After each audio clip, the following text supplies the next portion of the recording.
Maths again back with another chapter's revision. इस बार second hardest chapter कौन सा? Circle से जान छुटी.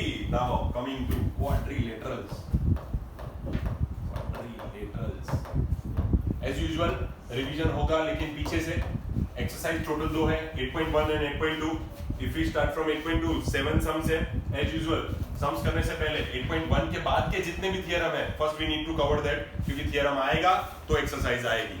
तो किनकी एक ही थियरम है बीच में मिड पॉइंट थियरम. हालांकि आपकी टेक्स्ट बुक में उसको दो अलग अलग नंबर्स देके 8.9 एंड 8.10 ऐसा करके डिवीजन करके दिया है बट वो है पूरी एक ही चीज. लेट्स सी वो क्या है. One of the important most important आप मेरे से लिखवा लो अगर आपके एग्जाम में ये चैप्टर आता है सिलेबस में जब कभी भी और क्वेश्चन एग्जाम में इस क्वाड्रिलेटरल चैप्टर का आता है एंड वो मिड पॉइंट पे बेस्ड ना हो that is practically not possible. Otherwise teacher को बनाने नहीं आता. टर्म्स एंड कंडीशंस अप्लाइड हो फिर कुछ कह नहीं सकते. नहीं तो this is the most important thing in this whole chapter. बराबर. जैसे कि इसके पहले वाले चैप्टर में which was the most important thing cyclic quadrilateral. क्या था? Cyclic quadrilateral. कि अगर आपके किसी भी क्वाड्रिलेटरल के चारों वर्टाइसेस सर्कल को छूते हैं then it is a cyclic quadrilateral. उसके ऑपोजिट एंगल्स का सम हो जाएगा 180. इक्वल नहीं 180 सप्लीमेंट्री. इसी तरीके से इस चैप्टर का हीरो ये भाई है. बराबर. इसका नाम है मिड पॉइंट थ्योरम. तो मिड पॉइंट थ्योरम दो तरीके से डिवाइड करके दिया. पहले पूरा समझ लेते हैं फिर देख लेते हैं ये 8.9 और 8.10 में डिवीजन करके क्या क्या बोला है इन्होंने. मिड पॉइंट थ्योरम आपको ऐसा बोलता है if you have a triangle PQR. अब इसमें कोई आपको ऐसा बोले कि PQ का मिड पॉइंट है मान लो A और इस तरीके से PR का मिड पॉइंट है B. If a line is joining the midpoint of two sides of the triangle, side number 1 and side number 2, then it is for sure that the line joining these two will be parallel to the third side. मतलब ये ऐसे है तो मैं भी ऐसे. मतलब we are not going to intersect each other at any cost. ये है midpoint theorem. Line joining, ये रही वो line जो join करती है. About the statement, line joining midpoints of two of the sides of the triangle. Side number 1 that is PQ, side number 2 that is PR. उन दोनों के midpoints हैं A and B, A and B. If a line is joining the midpoints of two sides of the triangle, it is for sure parallel to third side. ये है midpoint theorem. अब उसी को घुमा फिरा के आपको आपके सामने नई तरीके से ऐसे प्रेजेंट किया जाता है कि मान लो ये मान वही ABC ट्राइंगल में ये थोड़ा समोसे जैसा हो गया but it is a triangle. ठीक है क्लियर कर दो बस. हैपेंस ABC नाम देते थे. इस बार थोड़ा इससे अलग कर देते हैं. अब मिड पॉइंट थ्योरम को दूसरी तरीके से ऐसे प्रेजेंट किया जा सकता है. अब एक ही मिड पॉइंट बता रहा हूं आपको पहले से कि भाई AB का एक मिड पॉइंट है P फॉर एग्जांपल से P. अब स्टेटमेंट इस तरीके से बदल जाएगा इफ अ लाइन अभी भी वही लाइन है पर पहले स्टेटमेंट था if a line passes through midpoints of two sides of the triangle. अब स्टेटमेंट बदल देंगे then it is parallel to third side. ऐसा था अब बदल देंगे if a line is passing from midpoint of one side of the triangle and is parallel to second side then is for sure going to intersect the third side at the midpoint only. बात तो वही हुई. क्या फर्क पड़ गया. पहले ऐसा बोल दिया दोनों के मिड पॉइंट को जोड़ दो तो तीसरी साइड से पैरेलल. अब ऐसा बोल दिया एक के मिड पॉइंट से शुरू हो जाओ दूसरी साइड से पैरेलल पहले ही हो जाओ तो तीसरी साइड को बाय डिफॉल्ट आप कहां जाके छुओगे मिड पॉइंट पे. पर इन दोनों के केस में इन लोगों ने एक स्मार्टनेस ऐसी दिखा दी. ओवरऑल पूरा मिड पॉइंट दो कंक्लूजंस देता है. कितने? हमने एक ही बात की अभी तक किसकी कि AB is parallel to QR. इसी के साथ साथ मिड पॉइंट थ्योरम हमें एक और कंक्लूजन भी देता है. नो डाउट यहाँ पे हमें दिख रहा है AB is parallel to QR. But इसमें हम एक और चीज कंक्लूड करते हैं कि AB is half of QR. तो उन्होंने क्या कर दिया एक चीज इसके केस में रख दी एक चीज उसके केस में रख दी तो इनको 10.9 और 10.10 ऐसे करने मिल गए. बराबर. तो ये हमें पता है कि ओवरऑल मिड पॉइंट के दो कंक्लूजन्स हैं कि पहला तो ये तीसरी साइड का पैरेलल भी होगी तीसरी साइड से एंड दूसरा वही तीसरी साइड का ये क्या होगी हाफ. इस केस में ऐसा नहीं है क्योंकि मैंने नाम उल्टे दिए हैं. इस केस में ऐसा नहीं. इस केस में आप ऐसा लिखोगे PQ is parallel to BC and PQ is half of BC. ठीक है क्लियर है. मिड पॉइंट थ्योरम में किसी को कोई डाउट नहीं तो आगे कुछ भी टप्पा नहीं पड़ेगा फिर नहीं रोना कि कुछ भी समझ में नहीं आ रहा है क्वाड्रिलेटरल हार्ड है फलाना दिमाग का एनीथिंग. पहले कोई भी किसी को भी इसमें कोई डाउट रह गया है कि फिजिकली एंड मेंटली चल बसे है ना। चलो कुछ भरोसा नहीं भाई इसका। क्वाड्रिलेटरल्स चलो स्टार्ट कर देते हैं फ्रॉम पिक्चू की exercise 8.2 question number first. Honour is all yours. हाँ थोड़ी देर रुक जा, एक तो आता है 10-12 दिन के बाद एक बार अमावस के ईद के चांद की तरह का, रुक जा आते ही सीधा देखो पहले बैटिंग चाहिए। क्रिकेट खेला है कि नहीं खेला, पहले फील्डिंग बन चल ABCD is a quadrilateral in which A B C D P, Q, R and S are midpoints of the sides AB, BC, CD and DA. देखो जो सीक्वेंस वो लोग बोले वही फॉलो करने की। PQRS बोला और PQ AB से शुरू किया तो AB का PQ मिड पॉइंट, BC का Q मिड पॉइंट, CD का R मिड पॉइंट और AD का S mid point. AC is a diagonal. AC is the diagonal. SR prove so that SR is parallel to AC and Show that या prove that मैं ऐसे लिखूंगा PT या ST बराबर। क्या बोला है? SR is parallel to AC. SR is parallel to AC. And SR is half of AC. of course वो तो बोलने वाले था, अभी हम देख के आए बस। दूसरे दो है तू बता दे, साथ बता दे। PQ is equal to SR. PQ equal to PQRS is a parallelogram.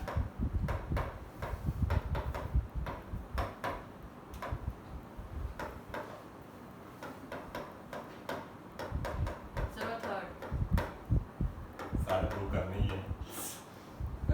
Why so?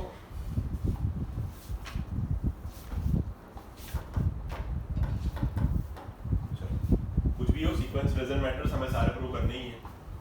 सब कुछ आपको इनडायरेक्टली और डायरेक्टली मिड पॉइंट थ्योरम से क्लियर दिख रहा है। नहीं दिख रहा है तो कोई बात नहीं, दिखा देते हैं। अगर दिख रहा है तो बहुत अच्छी बात है। सबसे पहले स्टार्टिंग फ्रॉम दिस वन, आप यहाँ देख ही सकते हो। आपका पहला स्टेप होगा ज्वाइन। ऐसा प्रूफ की तरफ बढ़ते हैं। प्रूफ में पहला स्टेप क्या होगा अपना? ज्वाइन ऐसा। वंस वी डिड दैट, अब हम क्या बात करेंगे इस ट्रायंगल की? Is this visible to everybody? उसमें ऐसा बोल सकते हो कि गिवन में था R is the midpoint of this, S is the midpoint of AD। तो practically by midpoint theorem SR is parallel to AC as well as SR is half of AC. एक ही बार में दोनों हो जाएंगे। क्लियर है सभी को? तो लिख डालो कि समझाऊं। इन ट्रायंगल, कौन सा ट्रायंगल है? ADC। क्वेश्चन में गिवन है तो हम ऐसा लिख सकते हैं we know that कौन किसका मिड पॉइंट है? R is the midpoint of DC and S is the midpoint of AD. S is the midpoint of AD. Therefore, by applying क्या? Midpoint theorem. तो क्या कंक्लूड कर पाओगे by applying midpoint theorem? कि SR parallel to as well as SR is half of। Clear है? चलो आपके result number 1-2 का तो हो गया, थोड़ा हमने भी लिख लिया। रिजल्ट नंबर 1-2 का तो हो गया। Now PQ is equal to SR करना है तो पहले ज्वाइन PQ मैं इस कलर से लिखूं ज्यादा जल्दी दिख जाएगा। देख लो PQ और SR दिख ही रहा है। अगेन दूसरा वाला ट्रायंगल ले लो। क्या ले लोगे? इसमें मेरे फेवरेट वाली बात आती है, if you equal to me and me equal to somebody else, then you equal to somebody else.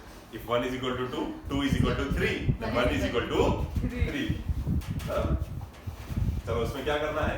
Same वापस ये ट्रायंगल लेना है हमें। देखो जिनको नहीं पता चला डोंट वरी बच्चों, अभी पता चल जाएगा। ये वाला ट्रायंगल लेना है आपको। कौन सा वाला? ABC वाला। कौन सा ट्रायंगल लेना है? तो उसमें हम ज्यादा बकवास की बिना ऐसा लिख सकते हैं, similarly in triangle ABC, similarly for triangle ABC, applying midpoint theorem,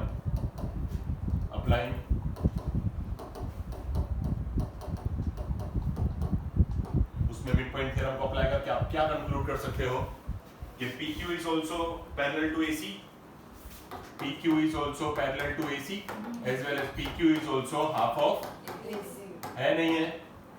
देख लो पहले, बराबर है, सभी को क्लियर है? सेम जो नीचे किया वही लफड़ा ऊपर किया, बराबर। अब इन लोगों ने क्या बोला देख लो ध्यान से। अगर इन लोगों ने मुझे ऐसा बोला होता, बच्चों केयरफुली, PQ पैरेलल टू ऐसा, अगर ऐसा बोला होता तो मैं क्या करता, तो मैं इसको इक्वेशन 1 बोलता और इसको इक्वेशन 2 बोलता, but they have told me to prove PQ is equal to ऐसा।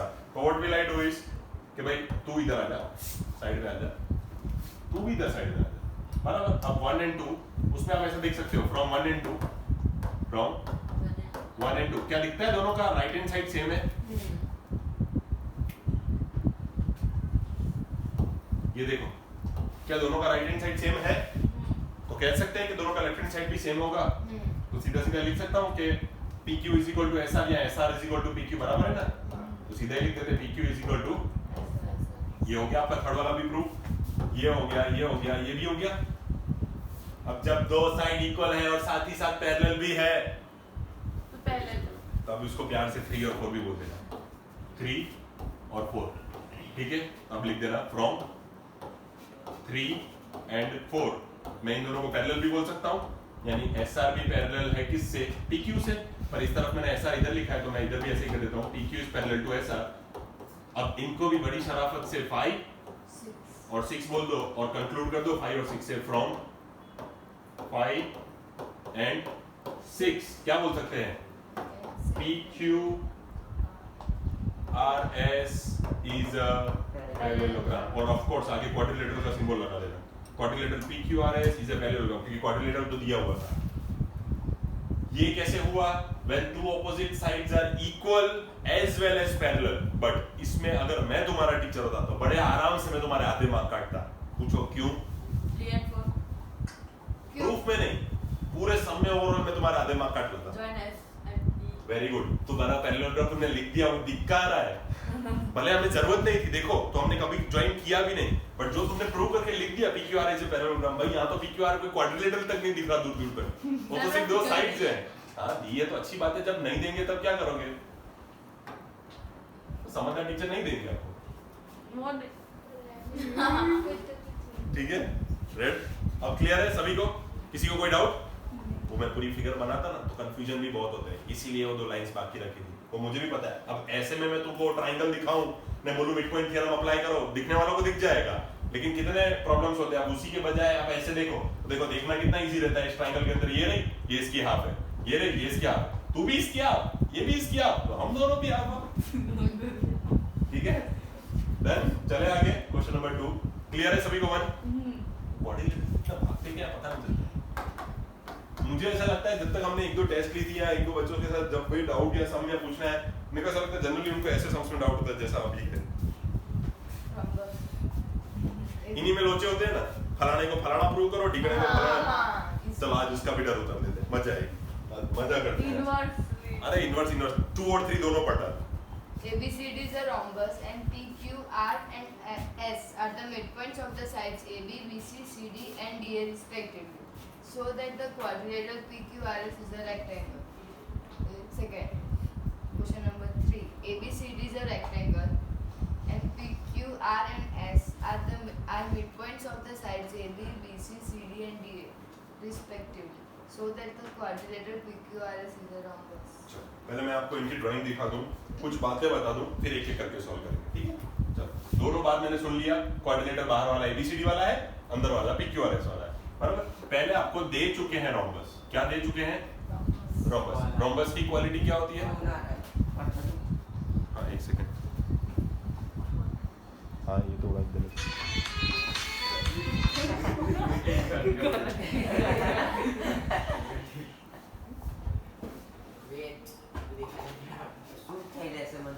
अभी कोई फोन आ जाए तो हम नाम बता के उड़ा देना। उल्टा हो गया, किसका कॉल है? वापस आ, वेट का मुंह उसी का फोन है। हाँ तो काट दे, चलो अभी पहले आपने को दिया, काटता जाना, 2-3 बार काटेगा तो नहीं आएगा फिर। A B C D, अब ये 4 अपने को कॉर्नर्स दे दिए हैं और ये चारों 4 कॉर्नर्स दिए हैं रोम्बस के, किसके दिए हैं? रोम्बस के। इन चारों का मिड पॉइंट आपको दे चुके हैं ये PQRS, PQRS,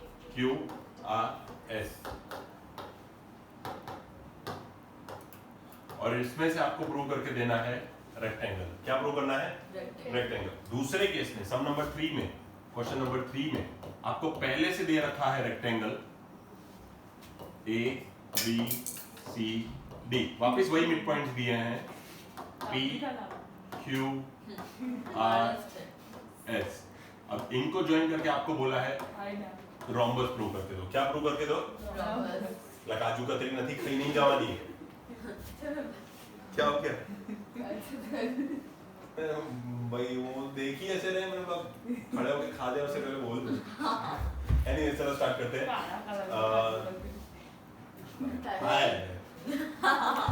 चलो स्टार्ट करते हैं। अब इसमें देखो आपको पहले ना प्रॉपर्टीज, पैरेललोग्राम्स की प्रॉपर्टीज पता होनी चाहिए। No matter whether it is a trapezium, square, rectangle, rhombus, whatever it is, but it is a parallelogram. Every quadrilateral having opposite angles and opposite sides equal and parallel are the qualities of a parallelogram. और ये सभी में होते हैं, square के देख लो, rectangle के देख लो, रोम्बस के देख लो, पर they have some specific separate properties also which make them different from others. जैसे रेक्टेंगल का क्या होता है, जो रोम्बस के केस में, वैसे मुझे मालूम है रेक्टेंगल और स्क्वायर दोनों में 90-90 होता है, लेकिन देखो रोम्बस में 90 नहीं होता है, तो इट मेक्स इट यूनिक कि जब आपको रेक्टेंगल को प्रूव करने का बोले, जैसे इस केस में बोला है, मतलब ये फिक्स है कि मुझे क्या प्रूव करना है 90 डिग्री। कैसे करना है दैट वी विल डिस्कस। पर देखो मैंने आपको एक की हिंट बता दी, आपको क्यों ये सब हार्ड ना लगे। ये रोम्बस है तो इसकी कौन सी क्वालिटी आप यूज करोगे? 90 तो है नहीं भाई के पास, तो बचा क्या? एग्जैक्टली, इसकी सारी साइड्स कैसी होती है? इक्वल। तो जरूरत पड़ी तो हम यूज करेंगे उसको, अब पड़ेगी कहां जाएगा, पड़ेगी कहां जाएगा, तो ये चीज हम यूज कर सकते हैं। ठीक है, उस केस की बात करते हैं। We already have rectangle over there, तो उसकी क्या क्या प्रॉपर्टीज हमारे पास होती है? Opposite sides are equal, not all but opposite are equal. Here all are equal, here all are equal. और इसके अंदर हमें प्रूव करना है रोम्बस, तो अगेन इसका उल्टा ले लो कि हमें क्या प्रूव करना पड़ेगा? All sides equal. All side करने के लिए मुझे इतना तो पता है कि पैरेललोग्राम तो है, तो ऑपोजिट तो इक्वल है ही है, पर उस ऑपोजिट वाली पैरेललोग्राम वाली को रोम्बस बनाने के लिए सारी इक्वल होनी चाहिए, तो सारी करने नहीं जाने की, खाली बाजू बाजू वाली करने की। ऑपोजिट तो होती ही है, ऑपोजिट तो देखो तुमको एक चौरस डब्बा दिखता है कि नहीं अंदर, तो कोई पैरेललोग्राम तो है ही, तो पैरेललोग्राम की ऑपोजिट साइड तो वैसे भी इक्वल होती है, but we have to prove it as rhombus. तो रोम्बस के लिए चारों इक्वल होनी चाहिए भाई। सामने सामने वाली तो है, बाकी करनी क्या है? बगल बगल वाली, तो ये दो ये दो ये दो ये दो सब नहीं करने जाने की, उन्हें खाली एक कर लेने की, तो अपना काम खत्म, क्योंकि रोम्बस की चारों साइड सेम।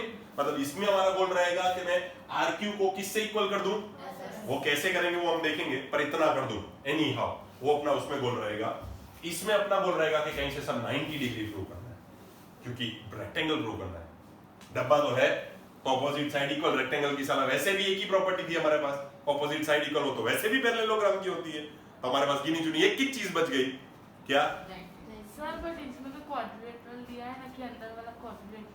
हाँ तो भले ना ले, ये हमें पता ही है कि अभी हम मिड पॉइंट थ्योरम इसमें लगाएंगे तो पैरेललोग्राम। नहीं भाई, इसका डाउट की जगह पे सही है, लेकिन उसी के लिए तो सब नंबर 1 किया, वरना 1 तो सबको आ गया था। देख ये दिया हुआ है क्वाड्रिलेटरल, क्या दिया हुआ है भाई? नो डाउट बच्ची का डाउट एकदम जेन्युइन है, पर क्वाड्रिलेटरल दिया हुआ है, आप खाली इधर से एक वो बना दो, क्या बोलते हैं, डायगोनल, तो हो गया ना मिड पॉइंट डायग्राम से। ये तू मुझसे इक्वल, मैं तुझसे इक्वल, हम दोनों इक्वल, तो वो पैरेललोग्राम तो वैसे भी बन जाएगा। Parallelogram is not an option, वो अपने लिए डिफिकल्ट टास्क नहीं है, अपना डर है उसकी स्पेसिफिक प्रॉपर्टीज लाना। ठीक है, तो क्लियर हो सब? उसको हटा दो, इतने में तो नहीं आएगा, इसीलिए उसको हटा देता हूं, थर्ड को।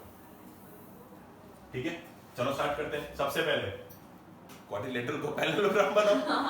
तो सबसे पहले प्रूफ में वो टू प्रूफ वगैरह तो आप लिख देना कि भाई रोम्बस दिया हुआ है, या तो फिर इसमें एक चीज आपको ये भी बताता चलता हूं कि आपको ये भी पता चले कि हमको क्या यूज करना है। क्वाड्रिलेटरल हमें गिवन में क्या दिया हुआ है कि ABCD is a rhombus, ABCD quadrilateral ABCD is a.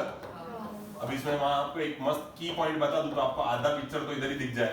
Rhombus की एक खासियत होती है कि diagonal intersect each other at right angle 90 degree, वही तो हमारा इधर, उसके अंदर तो प्रूव ही ना हो। तो ये गिवन में आपको याद रखना है, लिखना नहीं है। ये मैं आपको घर पे जब ये रिफर करोगे, अगर रिवीजन के नोट्स भी क्लास नोट्स जैसे हुए तो क्या मजा आएगा। इसमें ये मैं आपके लिए लिख रहा हूँ, ये कलर चेंज करके लिख देता हूँ, आपके पास भी ब्लैक ब्लू 2 पेन्स यूज करते ही हो आप, तो मेक श्योर कि आप ये एग्जाम में ना लिखो, it is just for you. कोई काटेगा नहीं marks, but it is just for you कि भाई diagonals of rhombus bisect each other at तुम्हारी जगह मैं होता तो मुझे यहाँ से दो चीजें मालूम पड़ जाती बॉस, एक तो दो डायगोनल बनाना ही है और दूसरा इसको एनी हाउ यूज करना ही है, तो आधा सम तो ऐसे ही चला जाएंगे। सर बाइसेक्ट भी करते हैं रोम्बस। हाँ, रोम्बस जो होता है ना, देखो रोम्बस बाइसेक्ट तो बेटा हर क्वाड्रिलेटरल के भी डायगोनल करते हैं बट नॉट एट 90 डिग्री। वो सिर्फ स्पेसिफिक एक रोम्बस ऐसा है जिसके डायगोनल्स कहां बाइसेक्ट करते हैं 90 डिग्री, चारों, सिर्फ rhombus, not even square rectangle. हम उनकी भी गारंटी नहीं लेते बट इसकी प्रॉपर्टीज में भी हम लिखते हैं, ठीक है। चलो एक चीज हो गई अपने पास, ये तो पक्का है प्रूफ में इसको कहीं ना कहीं यूज करेंगे। अब टू प्रूव, हमें क्या प्रूव करने को बोला इसने, टू प्रूव अंदर वाला जो मिड पॉइंट है PQRS is a rectangle. Quadrilateral PQRS is a rectangle. से पहले तो भाई तू पैरेललोग्राम बन ले, और इधर ही बन जा भाई, तेरे लिए तो ज्यादा जगह भी नहीं है, इतनी इज्जत तो हम तेरे को नहीं दे सकते। प्रूफ में लिखेंगे कंस्ट्रक्ट, कौन सा डायगोनल बनाओगे बच्चों, AC कंस्ट्रक्ट BD AC जो भी बना लो, जो भी, अब फिगर जितना क्लियर रह रहा है उस हिसाब से मैं कुछ भी एक बना देता हूँ। Construct BD and apply mid point theorem and apply Midpoint. Sir इसमें मार्क्स काटने तुम लिखना अच्छे से जानते हो तो नहीं कर सकते, देख मैं ऐसे कैसे लिखा हूँ वैसे लिख तो नहीं काटेंगे। Construct BD and apply mid point theorem on, जब ये BD बना के देखोगे तो triangle ABD and BDC, on triangle ABD and triangle BDC, तो हमें क्या मिलेगा, वी विल गेट क्या मिलेगा, ये बनाया ना SP, तेरी तो we will get, देना भी नहीं चाहता ये हमको, he is not letting us get PQ, sorry SP parallel to RQ and SP equal to RQ, therefore quadrilateral PQRS is a parallelogram। अब पैरेललोग्राम तो हो गया, स्टेप नंबर 1 तो खत्म हो गया अपना। नाउ स्टेप नंबर 2 है जो इन्होंने बोला है रेक्टेंगल प्रूव करने का। अब रेक्टेंगल की प्रॉपर्टीज की बारी है, क्या हमें प्रूव करने पड़ेंगे PQRNS को 90 डिग्री, क्या प्रूव करना है 90 डिग्री, यानी कि आपको किसी तरीके से इसको इसको इसको एंड इसको 90 डिग्री प्रूव करना है। उसके लिए भी सारे नहीं करना है, करना सिर्फ एक है, पर कैसे, मैंने आपको हिंट दी बच्चों, बताओ अब क्या करूं, दूसरा डायगोनल ड्रॉ करो सर। तो दूसरा डायगोनल ड्रॉ करते ही अब आपको अंदर वाला मस्त ऐसे मिठाई के बॉक्स जैसे 4 अलग अलग पीसेस में बटा हुआ दिख रहा है, 4 बर्फी के पीस दिखते हैं, ये दिख रहे हैं, 1 2 3 4, सर उत्तरायण में बहुत खा के आए लगता है, मिठाई दिख रही है सर आपको, चलेंगे ला जलेबी अभी ना होए, अब चौरस जलेबी कहीं खिलावा नहीं, सर कथन बोला चौरस कहीं खिलावा ना, उत्तरायण में भी ना होए। चलो ये डब्बे दिख रहे हैं सभी को बच्चों, इस डब्बों के थ्रू आप याद रख सकते हो कि ये चीज प्रूव हो सकती है कि इट इज अ रेक्टेंगल, डब्बों के थ्रू। हाउ, बर्फी थोड़ी खाता है सब, ला छोड़ने में, टिक्की बस टिक्की अब छोड़ने में, ये देखो जो चीज हमें यूज करनी है उसको हमने यहाँ पे पहले लिख दिया, कंस्ट्रक्ट AC, एक तो हम पहले ही कर चुके थे, तो हम दूसरे का सिर्फ ऐसे लिखेंगे, कंस्ट्रक्ट डायगोनल बराबर। जैसे ही हमने AC डायगोनल बना दिया तो यू कैन सी के रोम्बस के डायगोनल्स बाइसेक्ट करते हैं एट 90 डिग्री। आप अपनी पसंद का कोई भी एक डब्बा चूज कर लो, ऊपर वाला वो बड़ा है ना इसलिए। हमें अंदर कुछ भी ड्रॉ नहीं करना सर है। लेकिन उसमें हाँ ऊपर वालों, चलो ऊपर वालों, ऊपर वाला चलो ऊपर वाला। इन 4 डब्बों में से आपको खाली कोई भी एक डब्बा चूज कर लेना है एंड देन क्या करना है, एनीबॉडी आपके पास कुछ था ऑलरेडी, देखो सोचो खाली जरा सा,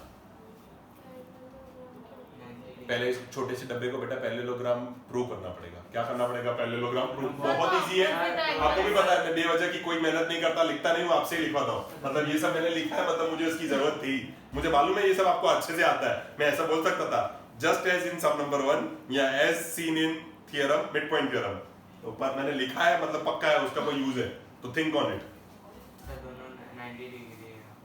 बेटा ये मुझे सारा आंसर मैं बता देता हूँ तुमको, मेरे को सब पता है कि ये 90 डिग्री है तो opposite angles of a parallelogram are equal, तो मतलब ये 90 डिग्री पे बाइसेक्ट करते हैं, तो ये एंगल और ये एंगल कैसे हैं, similarly P equal, Q equal, R equal, S equal, तो चारों क्या हो गए 90 degree, therefore it is a rectangle. सम तो मैंने आपको पूरा बता दिया, जस्ट टेल मी इसको, ये वाले को जो हमें पता है कि कंस्ट्रक्ट करने के बाद 90 डिग्री आ गया है, इससे इक्वल बोलने के लिए पहले तुमको इस डब्बे को पैरेललोग्राम बोलना पड़ेगा, तो उसके लिए कुछ नामकरण भी कर लो इसका। देखो जैसे सेंटर में कोई नाम नहीं है, क्या नाम देना है? O, चलो O। इधर भी कोई नाम नहीं है बच्चों, देना पड़ेगा M, M। इधर भी कोई नाम नहीं है, सर मैं बोलूं ठीक है। अब आपको PMNO ऐसा कोई नाम ये हमेशा किसने करना ना बोला? है।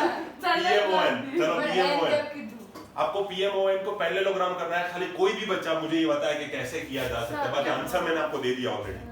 सर हम मिड पॉइंट थ्योरम से हमको वो SP उससे पैरेलल मिल गई है, तो वैसे ही NP भी OM से पैरेलल है, तो इसलिए वो बराबर है बच्चों। देखो उसमें आपको करना क्या है, सिंपल सा ही है।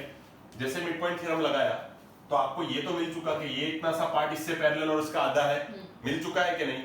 तो मैं पहले लिख देता हूँ। मैं जानबूझ के कोई और डब्बा आपको चॉइस क्यों नहीं बना, नहीं तो मैं कोई लेता तो मैं जानबूझ के ऐसे वाले लेता जिसमें ये आ जाते, मैं जानबूझ के ये वाले लेता SQRR। चलो कोई बात नहीं, मैंने तो जो आपको बोला है आप एग्जाम में भी वही लेने वाले हो अपनी पसंद का, इसीलिए आपके थ्रू आंसर आते। पर ये क्लियर हुआ बात सभी को, ये इसका पैरेलल भी है और ये इसका हाफ भी मिड पॉइंट थ्योरम से इस ट्रायंगल के अंदर दिख रहा है सभी को? इसमें किसी को कोई डाउट है? तो जब पूरा पैरेलल होता है ना बच्चों, जब पूरी लाइंस पैरेलल होती है ना, जब ऐसे दो पूरी लाइंस पैरेलल होती है ना, तो उनके बीच के कोई भी सेगमेंट्स भी हमेशा पैरेलल ही होते हैं, नो मैटर वो कौन सा छोटा है कौन सा बड़ा है, डजंट मैटर्स। अगर मैं इसके बदले यहाँ से लेके यहाँ तक का पार्ट लूं और इधर कहीं कोने में जाके इतना सा पार्ट लूं ना, तो भी ये दोनों आपस में पैरेलल ही होंगे, क्योंकि तुम्हारी पूरी लाइन जब पैरेलल है तो तुम्हारी लाइन का एक टुकड़ा जिसको हम बोलते हैं सेगमेंट, क्या बोलते हैं, वो भी पैरेलल ही होंगे आपस में, that is for sure. That is simple logic of math. दो स्केल आपने ऐसे रखे व्हिच आर नॉट इंटरसेक्टिंग। अब स्केल में 10th सेंटीमीटर फर्स्ट सेंटीमीटर से भी पैरेलल है ही, उतना सा टुकड़ा भी इतने टुकड़े से तो पैरेलल ही है when you extend them in future, when you extend them. तो हमें मिड पॉइंट थ्योरम से पता है। पहले तो ये स्टेटमेंट कंप्लीट कर देते हैं। जैसे कंस्ट्रक्ट किया है AC, तो हम लिखेंगे वी नो दैट। हम क्या लिखेंगे? We know that. ये वाला स्टेटमेंट मैं नहीं लिखूंगा, वी नो दैट ये वाला स्टेटमेंट। अब यूज कर सकते हो उसको, क्योंकि ये प्रूफ का पार्ट है। गिवन में मैंने तुमको क्यों लिखवाया है? ताकि ये देख के तुमको पता चले कि प्रूफ में क्या करना है और आपको याद रहे, ये सम्स अब हार्ड ना लगे रिवीजन क्लास के बाद। ये स्टेटमेंट आपको यहाँ लिखना है। तो उससे बाय डिफॉल्ट आपका ये क्वाड्रिलेटरल का एंगल कितना हो जाता है? NOM कैसा हो जाता है? Therefore angle NOM becomes 90 degree. Clear है इतना सभी को? रोम्बस के डायगोनल्स इंटरसेक्ट होते हैं 90 डिग्री, ये बकवास लिखनी है। और फिर उसकी वजह से हमने क्या कंक्लूड किया, तो फिर ये एंगल सर कितना हो गया? 90 डिग्री। और ये हम जानते भी है कि पैरेललोग्राम के ऑपोजिट एंगल इक्वल होते हैं। तो पहले इस डब्बे को पैरेललोग्राम प्रूव करना पड़ेगा। तो अब हम प्रूव करने निकले हैं PMON को पैरेललोग्राम। तो उसके लिए we know that from mid point theorem, ये भाई इसका आधा भी है और पैरेलल भी है। वी नो दैट अगेन नहीं, वी नो दैट लिखा तो दो बार कभी नहीं लिखते, ऑल्सो लिख देते तो खुद समझ जाएगा इससे आप कहना चाहते हो वी नो दैट। ये कुछ इंग्लिश ग्रामर की बातें भी सीख कर जाते हैं, दो बार नहीं आता वो चीज। We know also SP is parallel to BD। देख लो SP is parallel to BD, ये छोटा सा पार्ट पूरे से पैरेलल है, तो उसका एक टुकड़ा और इसका एक टुकड़ा भी पैरेलल होगा, यानी कि NP is also parallel to, therefore NP is also parallel to, therefore ज्यादा मत लिखो, quadrilateral PMON ON is a parallelogram। quadrilateral तो आ रही, quadrilateral तो ये रहा, तब ये हो गया पैरेललोग्राम। और अब हम कह सकते हैं and in parallelogram opposite angles are equal, therefore ये शो के लिए थोड़ी लिखा था। Angle NOM is equal to angle, खाली एक अकेला नाम P, बराबर, और ये 90 is equal to P। Similarly क्या लिखोगे?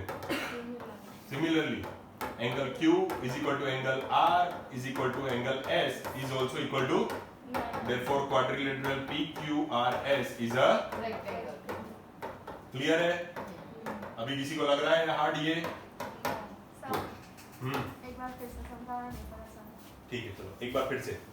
आपको जब ये दिया हुआ था रोम्बस, तो रोम्बस की दो बातें होती है हमारे पास। एक तो उसकी सारी साइड इक्वल है, बराबर, साइड इक्वल से ज्यादा मैं अंदर वाले को पैरेललोग्राम प्रूव कर सकता था। तो पैरेललोग्राम तो वैसे भी मिड पॉइंट थ्योरम से प्रूव हो जाता है। तो मेरे पास नड़ता क्या है? 90 डिग्री प्रूव करना। तो 90 डिग्री के लिए सामने भी तो कोई 90 डिग्री वाली होनी चाहिए ना प्रॉपर्टी, तो वो उसकी प्रॉपर्टी है। रोम्बस की ऑलरेडी एक प्रॉपर्टी है कि diagonals intersect each other at 90 degree. तो हमने क्या किया, डायगोनल्स को इंटरसेक्ट करवा दिया। तो हमने बोल दिया डायगोनल्स इंटरसेक्ट ईच अदर, तो ये एंगल 90 हो गया। अब ये एंगल इससे सेम हो सकता है, पर एक कंडीशन है, पहले इस डब्बे को पैरेललोग्राम होना पड़ेगा। क्वाड्रिलेटरल के ऑपोजिट एंगल्स इक्वल नहीं होते। देख बेटा, ये क्वाड्रिलेटरल है, अब इसमें देखो कौन से एंगल से ये एंगल इससे इक्वल लगता है, नहीं होते। पर पैरेललोग्राम क्या होते हैं, तो तुम्हें पहले प्रूव करके देना पड़े कि वो कोई क्वाड्रिलेटरल नहीं है बल्कि क्या है, पैरेललोग्राम। तो पैरेललोग्राम के लिए तो क्या होना चाहिए, पैरेललोग्राम के लिए तो क्या होना चाहिए, ऑपोजिट साइड्स पैरेलल। क्या होना चाहिए, ऑपोजिट साइड्स पैरेलल। तो जब ये छोटी सी साइड इस पूरी बड़ी साइड से पैरेलल है, तो उसका एक छोटा सा पार्ट भी सामने वाले के छोटे से पार्ट से पैरेलल होगा। तो हमने वो लिखा। तो फिर मैं क्या बोल सकता हूं कि अब ये डब्बा पैरेललोग्राम हो चुका, बोल सकते हैं। अब जब वो पैरेललोग्राम हो चुका, देन उसके ऑपोजिट एंगल्स को भी इक्वल बोला जा सकता है। तो अब ये 90 तो ये बाई दी, तो अगर P 90 हो चुका, तो क्या ऐसे डब्बा बदलता जाऊं तो Q, R और S को 90 नहीं कर सकते? तो सारे के सारे कैसे हो गए 90, और सारे 90 मतलब ये क्या हो गया, क्लियर है अभी? चले थर्ड पे, सम नंबर 3 पे, क्वेश्चन नंबर 3 में उल्टा था। रेक्टेंगल है,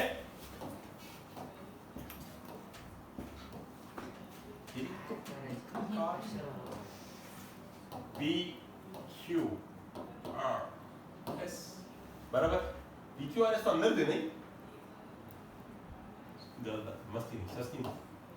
A B C D और P Q R S तो अंदर थे, P Q R S।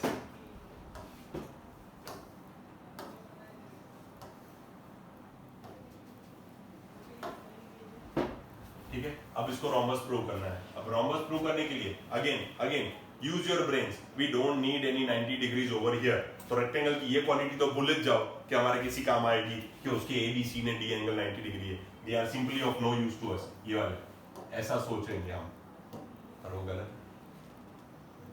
है, काम आता है भाई, वरना तो मैं ड्रॉ भी ना करूं, काम आता है। और क्या प्रॉपर्टी होती है रेक्टेंगल की? सर ये क्यों काम आएंगे 90 डिग्री? उसका भी एक लॉजिक है। देखो, रेक्टेंगल की दो ही प्रॉपर्टी होती है, एक तो ये और दूसरी है ऑपोजिट साइड्स। वो तो वैसे भी सर क्वाड्रिलेटरल और पैरेललोग्राम की होती है, क्वाड्रिलेटरल की नहीं होती, पर हम कर देते हैं जनरली, उसको करके पैरेललोग्राम बना देते हैं। मिड पॉइंट थ्योरम तो है ही, एक डायगोनली बनाना है ना, तो उसकी तो चिंता नहीं। अब 90 डिग्री से हमें क्या प्रूव करना है, मैंने तुमको स्टार्टिंग में बता दिया था। इस बार हमारा टारगेट क्या रहेगा, गिवन में क्या है हमें, quadrilateral ABCD is a rectangle. अब रेक्टेंगल की दो ही चीजें होती है, लास्ट टाइम लिखा था वैसे ही पेन से, ब्लैक पेन से यहाँ लिख देता हूं मैं कि यहाँ आपको कौन सी प्रॉपर्टी काम आएगी, angles are 90 degree, angles are, वो ऑल लिख देना आगे, ऑल एंगल्स आर 90 डिग्री। अब आप सोचोगे सर ये प्रॉपर्टी हमें कहाँ ही काम आने वाली, आएगी कैसे आएगी, क्या आएगी, देखेंगे। रेक्टेंगल की दो ही प्रॉपर्टी थी, और एक होती है ऑपोजिट साइड्स इक्वल, उसकी हमें कोई भी जरूरत नहीं, वैसे तो है पर वो तो वैसे भी पैरेललोग्राम की होती है। चलो उसके बाद कैसे स्टार्ट कर पाओगे, अभी मैंने तुमको पहले ही बता दिया था टू प्रूव के टाइम पे। टू प्रूव में भले यहाँ लिखने को हम क्या लिखेंगे, quadrilateral PQRS is a rhombus. लेकिन मनी मन तुम्हें क्या पता होना चाहिए भाई, मैं क्या प्रूव करने निकला हूं या निकली हूं, हाँ एडजेसेंट साइड्स आर इक्वल। तुम्हें मन में ऐसा होना चाहिए भाई अपना टारगेट है इसको प्रूव करके दो, क्योंकि रोम्बस की क्वालिटी है ऑल साइड्स आर इक्वल, तुम्हें तो वही प्रूव करना है। और ऑल साइड में पैरेलल वाली तो ऑपोजिट वाली तो पड़ी ही है इक्वल, तो मुझे बाजू वाली इक्वल प्रूव करनी है। तुम्हारे मन में ये रहना चाहिए, ठीक है? प्रूव करेंगे, कैसे करोगे बच्चों? किसी को भी वो दो छोटे-छोटे ट्रायंगल हम ले लेंगे। Very good. तो मिड पॉइंट, हमको मिड पॉइंट है तो उसका वो आधा इक्वल। वेरी गुड बच्चे, वेरी। चलो करते हैं। कैसे करेंगे हम? रेक्टेंगल की वो बेचारी सी छोटी सी रोने वाली, वो दूसरी property opposite sides are equal, उसको भी यूज कर लेंगे, रोएगी नहीं तो। ऑपोजिट आर नहीं, ऑपोजिट साइड्स आर इक्वल। चलो opposite sides are equal prove करते हैं हम। क्या opposite sides of a rectangle are equal? तो मैं ऐसा बोल सकता हूं कि this whole is equal to this whole, AD is equal to BC बोला जा सकता है। यहां देखो AD इक्वल टू, रीजन ये पीछे लिखना ब्रैकेट में are opposite sides of a rectangle are equal, ठीक है? हाँ, ऐसे ऐसे नहीं करके आता था। तो अगर अब भी सिखाया दो साइड्स पैरेलल हैं तो उनके टुकड़े भी पैरेलल होते हैं। तो क्या मैं बोल सकता हूँ ये एस तो उल्टा मिड पॉइंट भी है, तो जब ये पूरा पूरा इक्वल तो क्या ये टुकड़ा टुकड़ा इक्वल नहीं होगा? होगा नहीं होगा? होगा ना? हम ऐसा भी लिख सकते थे अगर चाहो तो, ना भी लिखो तो भी कोई दिक्कत नहीं है, क्योंकि हाफ करना इज आल्सो नॉट कंपलसरी, क्योंकि हम जानते हैं ये पूरी पूरी साइड का ये अगर हाफ नहीं भी होता तो भी ये टुकड़े तो इक्वल होने ही थे, जस्ट लाइक द लास्ट सम मैंने आपको बता दिया। तो अब इसमें हम लिख सकते हैं S D equal to D C, बराबर है? S D equal to D C, QC, sorry Q सी,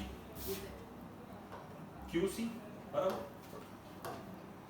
गंदा हो जाता है चलना है। चलो इसको हम बोल सकते हैं इक्वेशन नंबर 1, कहीं काम आएगा। अब देखो आपको प्रूव कैसे करना है। हम चले हैं बाजू बाजू की साइड को इक्वल प्रूव करने।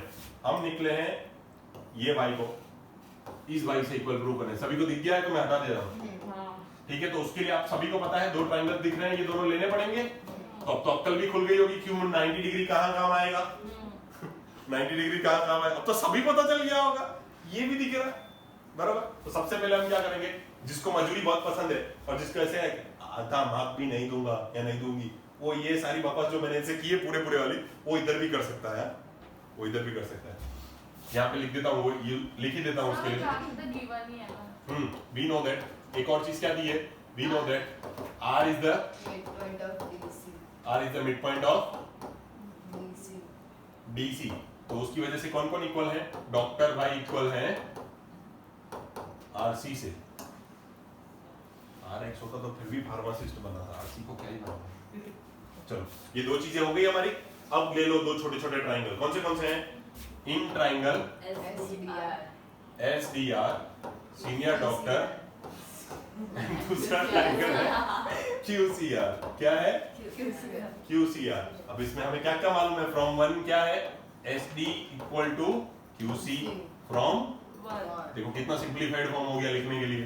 दूसरा angle D is equal to angle C, angle D is equal to angle C,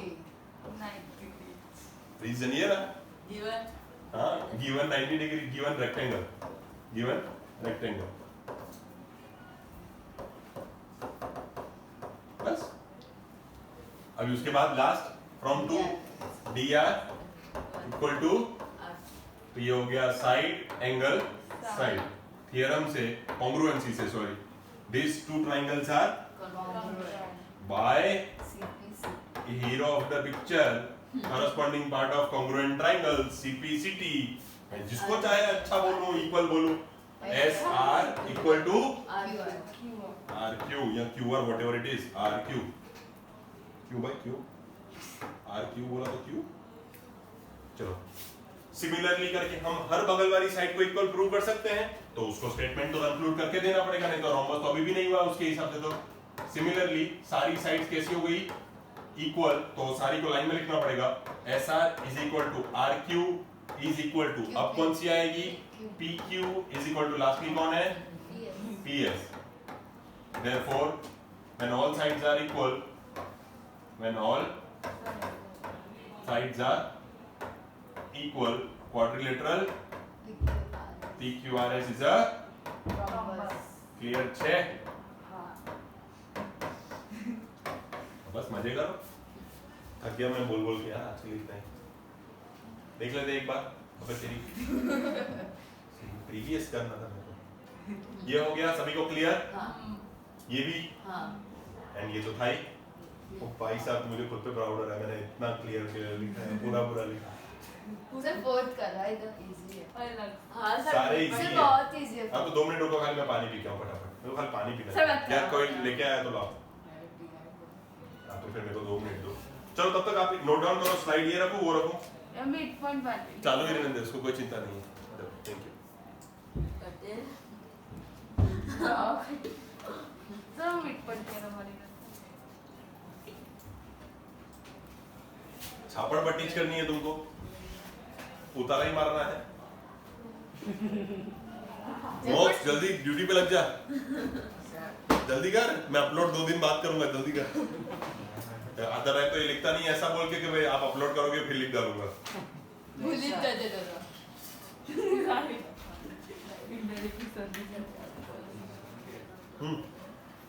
सोने नहीं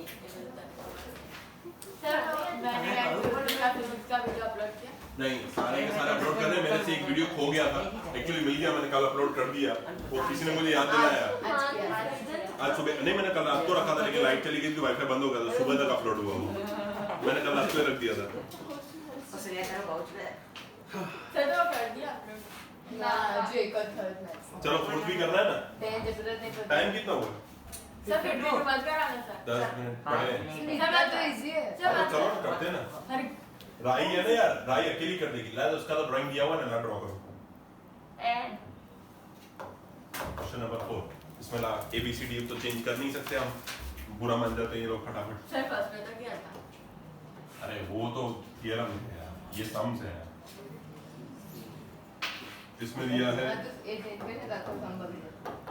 इसमें तो चेंज करना तो सच्ची बिगड़ जाएगा। आ लोग हम खोटू तो भाई छोकरी करता रेलू लागी जाए। अरे सी जीत जाओ तो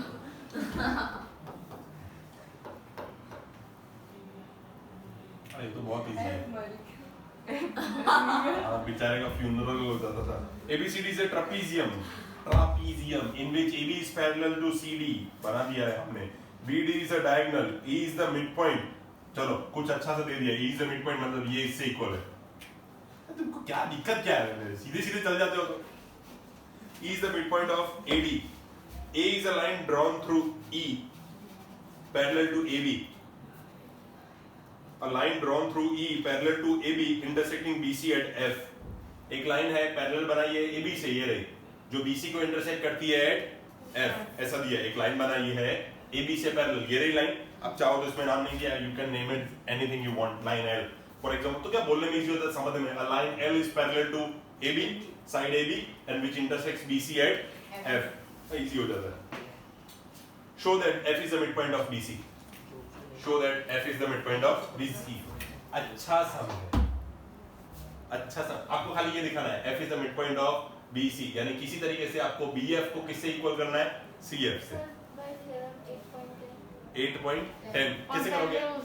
सर वो ट्रायंगल है DAB और वो DA का वो मिड पॉइंट है E और वो लाइन AB उससे पैरेलल है तो पक्का है वो उसको कहाँ छूती है, मिड पॉइंट पे। तो यहाँ पे हम कोई नाम देंगे से G, फिर कहीं ना कहीं नहीं G, फिर वो दूसरा ट्रायंगल तो उसे उस ऊपर वाले ट्रायंगल में भी सेम लॉजिक को दोबारा चलाते जाएंगे तो आगे वाला भी प्रूव हो जाएगा। चलो स्टार्ट कर देते हैं। ये पूरा ट्रेपीजियम आप किस 2 पार्ट में डिवाइडेड दिख रहा है। पहले गिवन टू प्रूफ लिख लेते हैं, 10 मिनट है, अच्छे से सब लिखते हैं, हो जाएगा कंप्लीट। गिवन में क्या है, अरे बहुत है, quadrilateral ABCD is a trapezium, is a trapezium से भी ज्यादा इंपॉर्टेंट हमारे लिए गिवन की कौन सी लाइन है कि भाई कौन सी साइड उसकी पैरेलल है। AB is parallel to DC। हाँ DC CD जो भी बोल दो, DC ठीक है।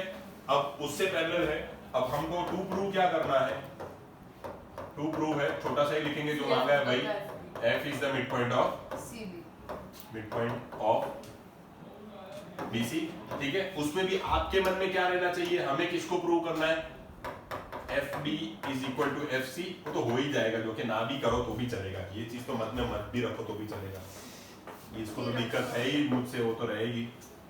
सर क्या था? नहीं करना है F is the midpoint। नहा रहे हम तो वापस नहा रहे ईस्ट चला गया, फिर क्या करूंगा उसका, ठीक है। F is the midpoint of BC, बस इतना सा प्रूव करने का समझो ना। चलो प्रूफ स्टार्ट करते हैं। प्रूफ में क्या करोगे, ट्रेपीजियम आपको 2 ट्रायंगल्स में दिख रहा होगा, तो पहले ट्रायंगल ले लेंगे हम, कौन सा, ADB, DAB, ट्रायंगल DAB। आप आगे लिख देना इन ट्रायंगल DAB, स्टार्ट करने में स्टेटमेंट वाइज लगेगा। In triangle DAB line L नाम दे दिया है हमने उसको, बराबर, फॉर एग्जांपल से, तो line L is passing through, किससे पास हो रही है बच्चों, E, which is the midpoint of DA, BD DA, DA and is parallel to AB. Therefore, by midpoint theorem, midpoint theorem, it intersects. DB, कहाँ intersect करेगी?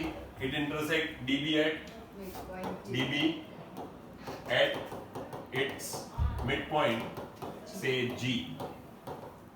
से G से उसका क्या समझ में आएगा कि तुमने नाम दिया है, वो दिया हुआ नहीं था, तुमने उसको दिया है, तो हम ऐसा लिखते हैं से G. ठीक है, पार्ले जी नहीं, से G. सर जी भी नहीं, अब सिमिलरली करके लिख सकते हो, सिमिलरली करके लिख सकते हो, अच्छा अब सिमिलरली, हाँ sir, similarly in triangle DBC, in triangle DBC, पूरी थोड़ी ये सेम है कि लाइन L पैरेलल थ्रू क्या आएगा उसमें पॉइंट G. थोड़ा फटाफट लिख देते हैं. लाइन L इज किसमें से पास हो रही है?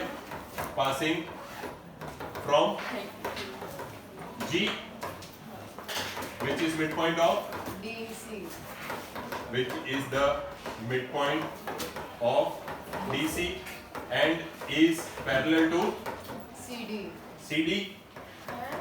DB sir, midpoint of DB, बेटा G which is the midpoint of DB, यहाँ पे DB ये बराबर है and parallel to CD so will intersect किसको? CB या BC at its midpoint से F by midpoint theorem, हाँ। वो मैंने पहले लिखा था, अब बाद में लिख रहा हूँ बाय, क्योंकि शुरू जहां से किया था आज का लेक्चर खत्म भी उसी शब्द पे होना चाहिए ना, तो हो गया.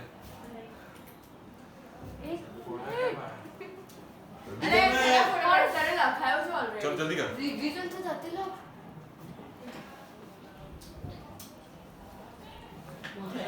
राही तू भागती रही है पर Done.